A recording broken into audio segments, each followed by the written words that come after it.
Olá, estudantes, sejam muito bem-vindos e muito bem-vindas para as nossas aulas de História de 2022. Eu sou o professor Tiago e estarei com vocês neste momento. Hoje, nós iremos estudar sobre o ofício do historiador, o trabalho do historiador, o que é que ele faz, como ele faz, o que é história, por que a gente precisa estudar história, qual a importância da história na nossa vida.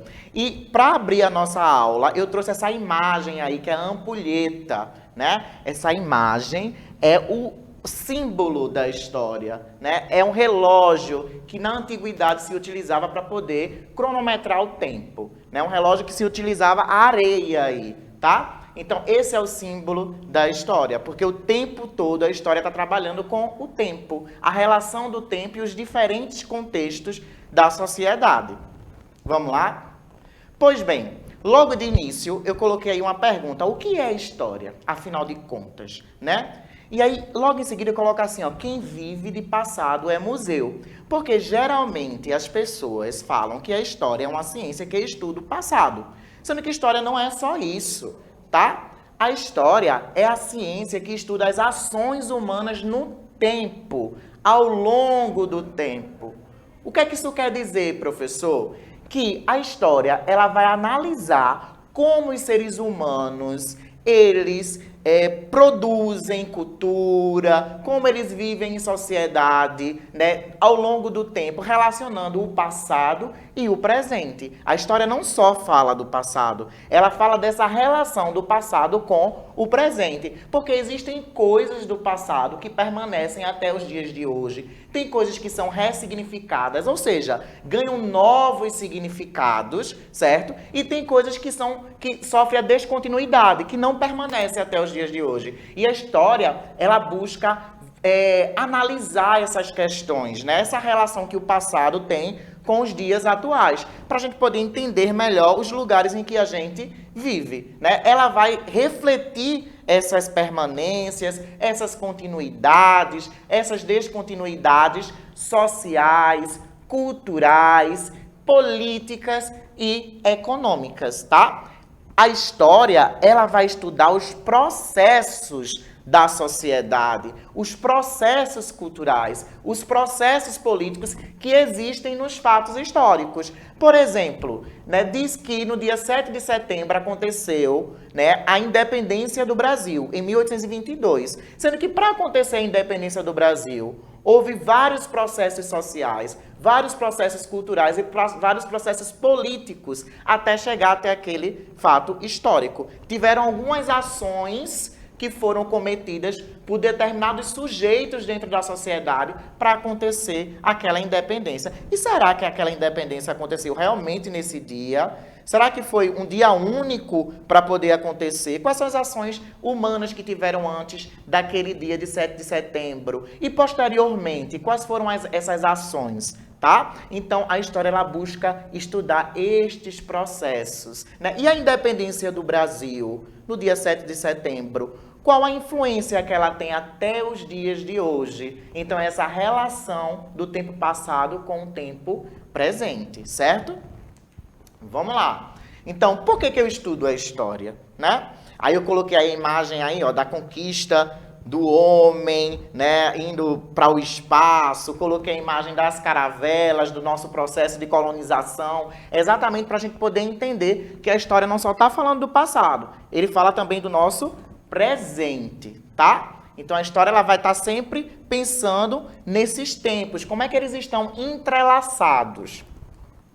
Vamos lá. Então, professor, por que é que eu preciso estudar história? Qual a importância disso para a minha vida? Primeiro, porque o ser humano, ele é histórico, gente.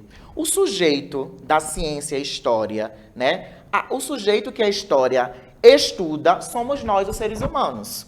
Se não houvesse a humanidade, não haveria história. O que nos faz ser diferente dos outros animais da natureza é exatamente porque produzimos cultura. E o que é a produção de cultura, professor? Cultura é tudo aquilo que o ser humano ele desenvolve a partir das suas necessidades. Aí existem as culturas materiais, que são as tecnologias que a gente produz para suprir essas necessidades. E existem as culturas imateriais, que são os sistemas políticos, que são as filosofias religiosas, as nossas ideologias, né? E tudo isso aí são ações que o homem e a mulher desenvolvem ao longo do tempo, né? E essas ações é o que a gente chama de trama histórica. E a história, ela estuda essas ações, né? Essa trama histórica. Então, o ser humano, por si só, é um ser histórico. E isso que faz dele ser diferente dos outros animais da natureza, porque a gente produz essa história. E quando a gente estuda a história, isso faz com que a gente possa entender melhor as nossas ações ao longo desse tempo. Isso nos ajuda a entender melhor o lugar em que a gente vive, tá? Quando eu estou estudando, por exemplo, eu quero estudar a história de como Vitória de Santo Antão ela foi criada, como é que ela foi fundada. Então, quando eu passo a estudar essa história, eu consigo entender melhor como as pessoas vivem nesse lugar, quais são as tradições deste local, as tradições culturais, as tradições sociais, as tradições políticas, né, que existem nesse local. Então a história nos fornece esse conhecimento de ter uma compreensão melhor do lugar em que a gente vive, né? A história também, gente, percebe que ela nos ajuda de diferentes formas, né? A história também nos ajuda a entender melhor a si mesmos e entender melhor o outro. Por quê? Porque a história ela fala das nossas identidades. E as identidades é aquilo que nos particulariza, é aquilo que nos identifica. Nós temos a nossa identidade pessoal. Sabe aquela... Não tem a identidade lá que a gente utiliza como documento? Ela nos diz quem nós somos, aquela identidade, né? Mas além daquela identidade do documento, né, nós também temos a nossa identidade pessoal, que é a nossa personalidade, é a nossa construção cultural, é a nossa construção política, é a nossa construção social, né? E aí a história permite a gente entender melhor estas identidades. Tanto a identidade particular, o nosso jeito de ser no mundo, né? O porquê que eu penso desta maneira, porque eu fui criado por um grupo familiar e a minha família me passou determinados valores. E esses valores fizeram com que eu fosse desta maneira. Além da minha família, eu participo de outros grupos sociais também, como a escola, os templos religiosos, que podem ser igrejas, terreiros de candomblé e de umbanda, né? E aí esses locais também, né, conferem para mim características que vão fazer parte da minha identidade particular, né? A praça, os meus grupos de amigos, todos esses grupos sociais influenciam na construção da minha identidade. E a história nos dá base para a gente poder compreender como esses grupos sociais ajudam, né, contribuem para a construção dessa identidade. A partir do momento que eu estudo a história da minha família, que eu estudo a história das religiões, né, que eu estudo a história do contexto ali dos meus amigos, dos grupos sociais dos meus amigos, então eu vou compreendendo, né, como é que eu ganhei, né, particularidades desses diferentes grupos e construir a minha identidade. Então a história ajuda a entender a si mesmo e ajuda a entender o outro também, a identidade das outras pessoas, né? Existem características que as pessoas falam de ser brasileiro, por exemplo, né? E quando a gente estuda a história do Brasil, a gente vai entender o porquê que as pessoas pensam que ser brasileiro é gostar de futebol, por exemplo, é gostar de carnaval, né?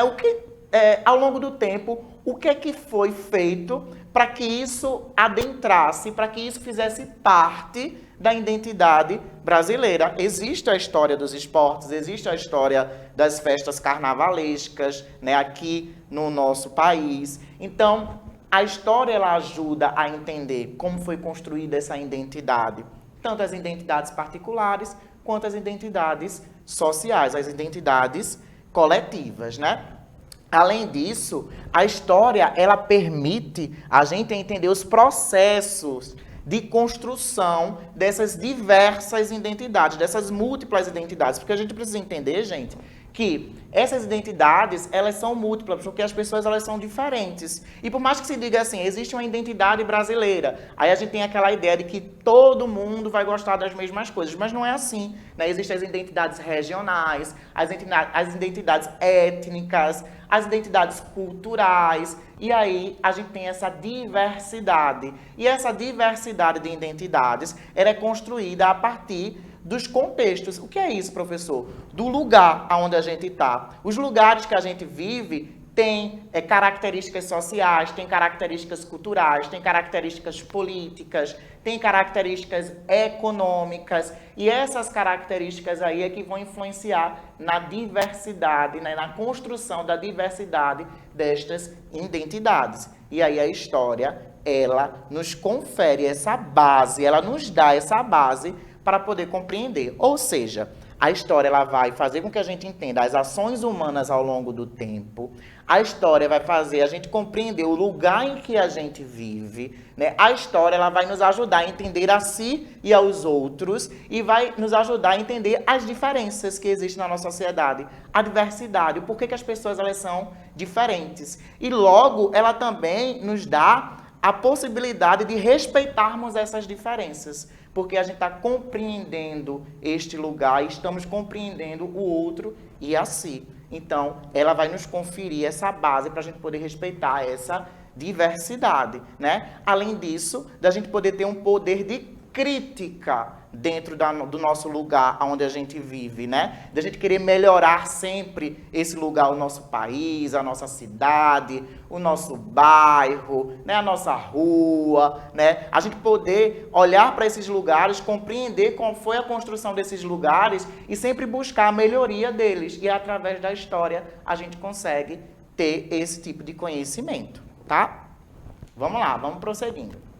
Mas, professor, existem elementos que são necessários, que a gente precisa saber para se estudar história. E aí o historiador, quando eu falei lá no começo, qual é o ofício do historiador? O que é que ele faz, né? O historiador, ele precisa de alguns elementos básicos para poder estudar a história. Um deles é o tempo histórico. Entender que existe uma diferença entre tempo histórico e tempo natural. Tempo histórico é o tempo cultural, é o tempo que o ser humano, ele construiu. Quando o ser humano, ele passa a se desenvolver na Terra, né? Quando o ser humano, ele surge no planeta Terra, ele começa a analisar o tempo natural, ele começa a perceber que existe a sucessão dos dias e das noites, ou seja, tem momento do dia que tem lá o sol, né, que a gente chama de dia, e há momentos que está escuro, que está lá a lua, que a gente chama de noite, né? Então, isso é a sucessão do dia e da noite. Existem as 4 estações, tem período do ano que está mais quente, tem período do ano que está mais frio,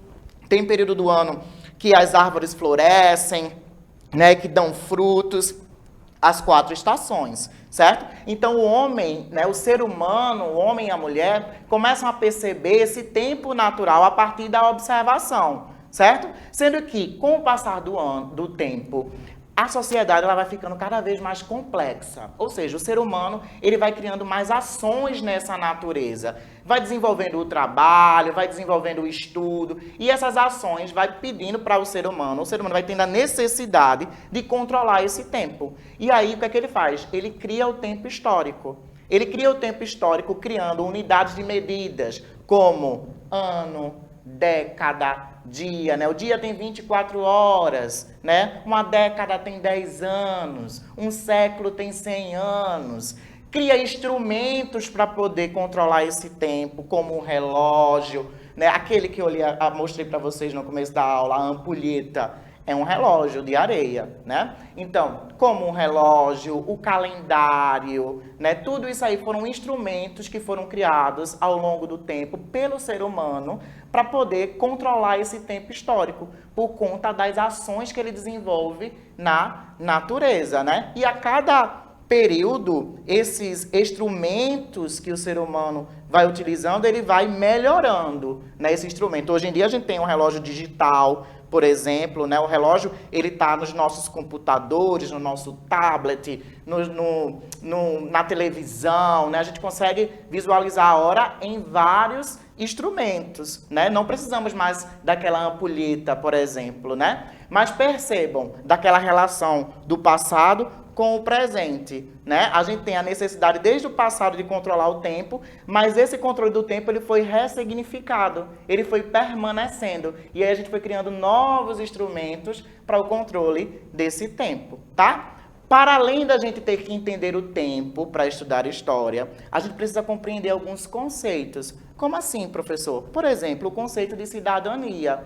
A ideia de cidadania que existia na Grécia Antiga e na Roma Antiga era uma. A ideia de cidadania que a gente tem hoje é outra. Então a gente precisa entender qual é essa diferença na cidadania da Grécia Antiga e na cidadania de hoje. Quando a gente estuda história, a gente precisa entender essa diferença para não cometer erros que a gente chama de anacrônico, ou seja, fora do seu tempo, tá? Por exemplo, os cidadãos na Grécia Antiga eram apenas os homens, que faziam parte de determinado grupo de elite. Os cidadãos hoje no nosso Brasil, legalmente falando, né, teoricamente falando, são homens e mulheres que têm direito ao sufrágio, que é o voto, né? Tem esse direito de votar, tem o direito à saúde pública, tem o direito à educação de qualidade, tem o direito à defesa de qualidade, teoricamente falando, certo? E já na Grécia Antiga não, era apenas uma parte das pessoas que viviam naquele local. Então, ser cidadão era de uma forma na Grécia Antiga, ser cidadão aqui no Brasil, hoje em dia, é outra forma. Assim como no próprio Brasil mesmo, ser cidadão alguns anos passados não era da mesma forma como é hoje. Então, a gente precisa entender os conceitos para poder trabalhar, né, para poder estudar a história, né? Também, uma outra coisa que é importante a gente poder saber para se estudar a história é o fato histórico. Ele sempre está relacionado a um contexto. Aquilo que eu falei para vocês, para a independência do Brasil acontecer, né, não foi simplesmente apenas naquele dia 7 de setembro de 1822. Houveram ações antes daquele dia e posterior, depois daquele dia. Isso aí é o que a gente chama de contexto, né? Tiveram pessoas envolvidas da política, isso teve uma influência no contexto social, nas ações que as pessoas cometiam na sociedade, na cultura, né, do nosso país. Tem isso influencia até os dias de hoje. Então, isso é um contexto. Não é só simplesmente a gente dizer que aconteceu no 7 de setembro de 1822, tá? Tem várias ações que envolvem aí esse fato histórico. Vamos continuar. E aí agora a gente vai falar das fontes históricas, né? Para o historiador, ele poder produzir a história, essas histórias que a gente vê nos livros, coisa e tal, ele necessita das fontes históricas. As fontes históricas é que vai dar base para o historiador construir a história e a gente poder estudá-las. E aí a gente vai ter diferentes fontes históricas. A gente tem as fontes históricas visuais, que são fotografias, são pinturas, desenhos, cartões postais, né? Tem aí as fontes históricas escritas, as cédulas de identidade, os documentos, são fontes históricas escritas. As fontes históricas orais, que é as lendas de um determinado povo, as cantigas, entrevistas, né? Temos aí as fontes históricas da cultura material, que é aquilo que determinada sociedade produziu, como as cerâmicas, os brinquedos, as artes, as vestimentas, né? E essas fontes históricas, o historiador, ele estuda sobre ela, ele conversa com essas fontes, ele faz perguntas. Quando ela foi criada? Por que ela foi criada? Por que esse povo criou esse determinado objeto? Para que servia esse objeto? Então, essas fontes é que irão dar base para que o historiador ele possa construir o seu trabalho. Bem, gente, essa foi a nossa aula, tá? Espero todos vocês na nossa próxima aula. Um cheiro grande e um abraço.